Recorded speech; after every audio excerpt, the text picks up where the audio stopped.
Hi everyone. Numerical method की series में हम पढ़ रहे थे न्यूमेरिकल डिफरेंशिएशन। आज की वीडियो में हम लोग देखेंगे numerical differentiation for central difference. तो स्टार्ट करते हैं। तो टॉपिक हम लोग जो डिस्कस करने वाले हैं वो है numerical differentiation using Stirling formula हम लोग देखेंगे और न्यूमेरिकल प्रॉब्लम को सॉल्व करेंगे। तो स्टर्लिंग क्या होता है? स्टर्लिंग का बेसिकली सेंट्रल डिफरेंस फार्मूला होता है। इसी को हम लोग डिफरेंशिएट करके न्यूमेरिकल डिफरेंशिएशन के प्रॉब्लम को सॉल्व करने वाले हैं आज। तो स्टर्लिंग का सेंट्रल डिफरेंस इंटरपोलेशन हमने पढ़ा था। तो मैं एक बार आपको दिखा देती हूँ। ये वाली जो चीज़ें हैं ये हम लोगों ने अपने स्टर्लिंग इंटरपोलेशन वाली वीडियो में कवर की हुई थी। तो स्टर्लिंग सेंट्रल डिफरेंस का फार्मूला हमारे पास ये होता था कि गॉस का फॉरवर्ड और गॉस बैकवर्ड का दोनों का जब हम लोग मीन लेते थे तो उससे हमें हमें जो भी फार्मूला ड्राइव होता था उसको बोलते थे स्टर्लिंग सेंट्रल डिफरेंस फार्मूला। और यहाँ पे यू की वैल्यू होती थी x minus x not by H.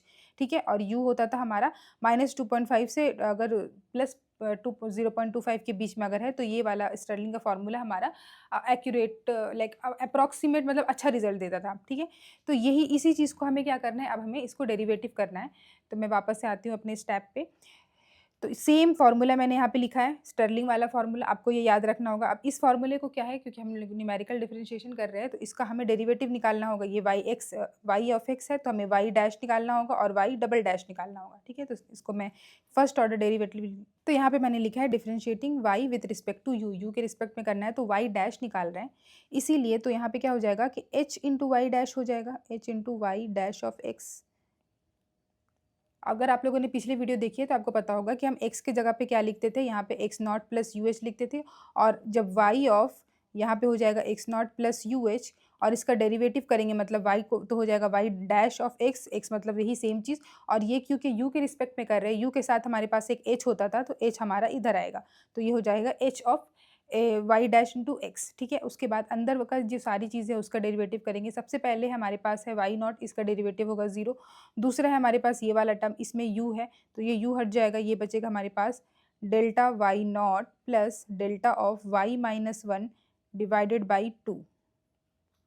Okay.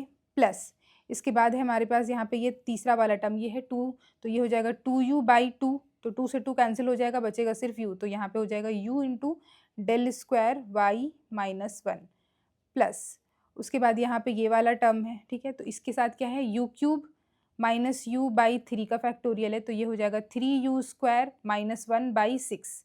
तो ये लिख देंगे यहाँ पे, ये हो जाएगा 3u square minus 1 divided by 6। और इसके साथ जो हमारे पास ये वाई वाला टर्म है इसको एज इट इज़ लिखेंगे तो ये हो जाएगा del cube y minus 1 plus del cube y minus 2 divided by 2। ये हो गया प्लस उसके बाद हमारे पास ये वाला टर्म है, इसमें क्या हो जाएगा, तो ये u है तो u to the power 4 minus u square divided by 4 का फैक्टोरियल है तो यहाँ पे क्या हो जाएगा 4u cube minus 2u by 4 का फैक्टोरियल होगा 24। अब ये कैंसिल होगा तो ये हो जाएगा 2 कॉमन जाएगा तो ये बचेगा हमारे पास 2u cube minus you by 12। ठीक है। तो यहाँ लिख देते हैं और इसके साथ जो हमारे पास है del 4 y minus 2 plus dot dot dot. तो ये बनेगा हमारे पास कुछ इस तरीके से y डैश ऑफ x। ये अब यहाँ पे ये h है, इसको नीचे लिख देंगे। तो जो चीज़ है सबको लिख के h को मैं इसको नीचे कर देती हूँ।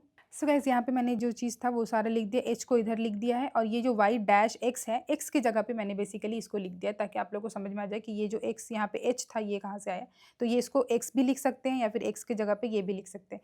तो ये बना हमारा first order Stirling central difference. एक और चीज़ यहाँ पे है कि जब सेंट्रल डिफरेंस हम लोग यूज़ करते हैं तो उस केस में आप चाहें तो गॉस का फॉरवर्ड वाला भी यूज़ कर सकते हैं, गॉस बैकवर्ड भी यूज़ कर सकते हैं, स्टर्लिंग बेसिस कोई सा भी यूज़ कर सकते हैं। पर स्टर्लिंग वाला हमारा काफ़ी फेमस है, बुक्स वगैरह में भी दी हुई है और एग्जाम्स में भी क्वेश्चन पूछे जाते हैं तो स्टर्लिंग वाले से सॉल्व किया जाता है, इसीलिए मैं स्टर्लिंग बता रही हूँ। अगर आपको कोई ऐसा न्यूमेरिकल डिफरेंशिएशन का प्रॉब्लम दिया हुआ हो और आप उसको गॉस फॉरवर्ड या गॉस बैकवर्ड से यूज़ करके उसको सॉल्व करना चाहते हैं तो आप उसको गॉस फॉरवर्ड का फॉर्मूला लगा के उसको उसका derivative first order second order जो भी पूछा गया आप उसमें लगा सकते हैं। हम यहाँ पे आज पढ़ रहे हैं स्टर्लिंग के लिए। ठीक है। तो फर्स्ट ऑर्डर ये निकल गया। अब इसके बाद हम लोग इसका वाई डबल डैश निकालते हैं, मतलब इस वाली इक्वेशन को हम लोग फिर से एक बार इसका डेरिवेटिव करते हैं। तो यहाँ पे लिखती हूँ मैं। ओके। तो यहाँ पे मैंने वाई डैश एक बार लिख दिया है। अब इसको क्या करना है, दोबारा से इसका डेरिवेटिव निकालना है। तो ऊपर से हम लोग इसको लिखते हैं। तो बेसिकली ये क्या हो जाएगा, ये हो जाएगा वाई डबल डैश, इसको एक्स लिख सकते हैं हम लोग, यहाँ पे एक्स भी लिख सकते हैं या फिर x not plus U H भी लिख सकते हैं। यहाँ पे एक चीज़ देखने के लिए यहाँ पे ये है कि यहाँ पे फिर से एक एच आ रहा है और u के साथ एक h है, तो h क्या हो जाएगा, यहाँ पे आएगा, और जब हम लोग उसको नीचे लेके जाएंगे तो ये यहाँ पे जो h आएगा वो इधर आकर के यहाँ पे हो जाएगा h, और यहाँ पे पहले से एक h है तो h और h मिलके क्या हो जाएगा बेसिकली h स्क्वायर। तो यहाँ पे मैं डायरेक्टली h स्क्वायर लिख देती हूँ। ओके, आई होप आपको समझ में आ गया होगा। तो अब यहाँ पे क्या है, यहाँ पे ये सारा टर्म कांस्टेंट है, ये हो जाएगा 0। उसके बाद ये वाला है तो ये है इसके साथ u, ये बन जाएगा यहाँ पे del 2y माइनस 1 प्लस, इसके बाद हमारे पास ये वाला टर्म है। ओके, इसमें क्या है 3u स्क्वायर, तो ये हो जाएगा 3 इंटू यानी 6u बाई 6, ये कैंसिल हो जाएगा 6 से 6, तो बचेगा सिर्फ u, तो u इंटू और ये सारा, तो ये हो जाएगा हमारे पास u into del cube y minus 1 plus del cube y minus 2 divided by 2। Okay, फिर यहाँ पे प्लस, और इसके बाद का ये वाला जो टर्म है यहाँ पे क्या होगा 2u क्यूब है, मतलब ये हो जाएगा 6u square minus 1 divided by 12। ठीक है, तो इसको लिख देते हैं 6u square minus 1 divided by 12 ही रहेगा, इसको ब्रैकेट में del 4y माइनस 2, और अगर इसके बाद का भी कोई टर्म है तो आप लिख ले सकते हैं डॉट डॉट डॉट। तो ये बन गया हमारे पास y double dash of x। ठीक है, तो अब क्या करना है, डेरिवेटिव निकालना है। जब आपको क्वेश्चन दिया जाए उसके बाद आपको डेरिवेटिव निकालना है और उसको सॉल्व करना है। तो इसी तरीके से हमने यहाँ पर एक प्रॉब्लम लिया है, न्यूमेरिकल प्रॉब्लम, इसको सॉल्व करते हैं। तो स्टर्लिंग का हमें क्या है, हमें u की वैल्यू निकालनी होती है और हमें फॉर्मूला में उसको पुट करना होता है, उसका टेबल बनाना होता है। तो u की वैल्यू हम देख पा रहे हैं, u की वैल्यू हमारे पास ये x minus x not by H होता है। तो यहाँ पे इसको लगाएंगे, सॉल्यूशन लिख देती हूँ सबसे पहले। सॉल्यूशन में u इक्वल टू हमारे पास क्या हो जाएगा x minus x not divided by H. तो x की वैल्यू यहाँ पे क्या है, x होता है बेसिकली, हम लोग बोलते थे इंटरपोलेटिंग पॉइंट। तो x हमें किस x के लिए निकालने बोला है, x इक्वल टू 0 के लिए निकालने बोला है। तो x की वैल्यू 0 माइनस x0, मतलब फर्स्ट टेबल में जो फर्स्ट है x0 वो। तो लेकिन यहाँ पे क्या है, हम लोग यूज़ कर रहे हैं स्टर्लिंग का स्टर्लिंग डिफरेंस, मतलब सेंट्रल डिफरेंस, मतलब बीच से स्टार्ट होता है, इसीलिए जो एक्स नॉट होगा ना यहाँ पे वो हमारा -2 नहीं होगा। ये स्टर्लिंग के वाले में हमने पढ़ा था, वही सेम चीज़ है। तो यहाँ पे बीच को लेते हैं, तो इसलिए मैं क्या करती हूँ, एक्स नॉट को लेने से पहले मैं अपना यहाँ पे पहले टेबल बना देती हूँ। सो गाइस, यहाँ पे मैंने टेबल बना लिया। आप लोग देख सकते हैं कि ये जो हमारा सेंट्रल डिफरेंस है, तो सेंटर की वैल्यू को हम लोग x0 मानते हैं, उसके ऊपर वाले में माइनस की तरफ जाते हैं और उसके नीचे जो है प्लस की तरफ जाते हैं। तो ये हो गया x0, ये x माइनस 1, ये x माइनस 2। इसी तरीके से ये है x1, ये है x2। इसी तरीके से y के लिए भी सेम है, ये y0 है, और यहाँ पे जैसे डेल की तरफ जाएगा तो y वाला -2 जो है वो कंटिन्यू होता जाएगा और नीचे का हमारा कैंसिल होता है। तो यहाँ पे हो जाएगा ये y0, ये y माइनस 1, ये y माइनस 1 और ये y माइनस 2। इस तरीके से हमारा टेबल बनेगा। तो यहाँ पे हमें देख के पता चल रहा है कि जो x0 है वो हमारा क्या है, सेंटर की वैल्यू है, यानी कि 0 है। तो इसीलिए जब यहाँ पे x0 पुट करेंगे तो x0 का मतलब ये नहीं कि टेबल में सबसे पहला जो हमारा टर्म है ये वाला नहीं होगा x0, ये हमारा x0 होगा according to central difference rule. तो x0 की वैल्यू भी 0 लिखेंगे डिवाइडेड बाई h होता है हमारा स्टेप लेंथ। यहाँ पे हमारा 1 है तो लिख देते हैं 1, और वैसे भी ये है क्या हो जाए हमारे 0 हो रहा है, तो इसलिए u की वैल्यू हमारे पास यहाँ पे 0 आ जा रही है। तो बेसिकली u की वैल्यू कुछ भी आ सकती है, अगर 0 आ रही है तो 0 पुट करेंगे, जो और कोई वैल्यू आ रही है तो वो उसको पुट करेंगे। टेबल को क्या है हमने बना लिया, इन दोनों को माइनस करके इस तरीके से लिखते चले गए, टेबल हमारा बन गया है। अब हमें क्वेश्चन में बोला है कि y डैश और y डबल डैश निकालना है x इक्वल टू 0 पे। तो हम लोग यहाँ पे अब क्या करते हैं, क्योंकि मैंने ऑलरेडी डिराइव कर लिया है फार्मूला, आपको एग्जाम में पहले स्टर्लिंग इंटरपोलेशन का जो सेंट्रल डिफरेंस फार्मूला है वो लिखना है, फिर उससे y डैश निकालना है, फिर उससे y डबल डैश निकालना है, और फिर आप लोग को यूज़ करना है। तो मैं यहाँ पे ऑलरेडी डिराइव कर चुकी हूँ फार्मूला, तो मैं इस वाले फार्मूला को, ये वाला फार्मूला जो है मेरा, ये वाला, इसको और इसको दोनों को यूज़ करती हूँ। तो इधर पे मैं लिख देती हूँ फिर।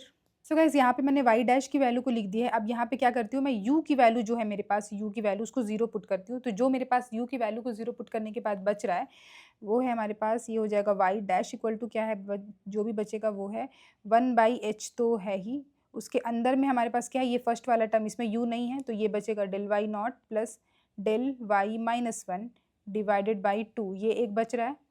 ठीक है, इस वाले में कुछ नहीं बचेगा, ये u 0 है तो ये पूरा टर्म 0 हो जाएगा। यहाँ पे क्या बच रहा है, यहाँ पे -1/6 और ये वाला टर्म बच रहा है, तो ये हो जाएगा -1/6, और इसके साथ ही del 3y minus 1 plus del 3y minus 2 divided by 2, ये बच रहा है हमारे पास। u वाला कैंसिल होके -1/6 बच रहा है, और इस वाले टर्म में u यहाँ पर है, मतलब मैंने क्या किया, u इधर लिखा है कॉमन लेकर के, तो u ये हो गया, तो 2u और 2u माइनस यहाँ पे हो जाएगा, तो दोनों में ये पूरा कैंसिल हो रहा है।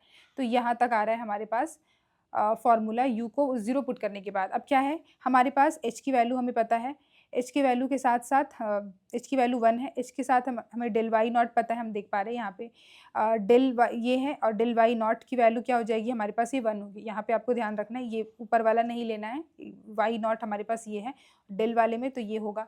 और इसी तरीके से del y 1, del y -1, del y -2 सबको पुट करके मैं यहाँ पे लिखती हूँ। सो गाइज यहाँ पे मैंने सबका वैल्यू को भी पुट कर दिया, और जो आंसर आ रहा है वाई डैश का वो 0 आ रहा है। x इक्वल टू 0 पे वाई डैश की वैल्यू हमारी जो है वो 0 आ रही है। आप इसको सॉल्व करके देख लेना। तो वाई डैश हमारा निकल गया।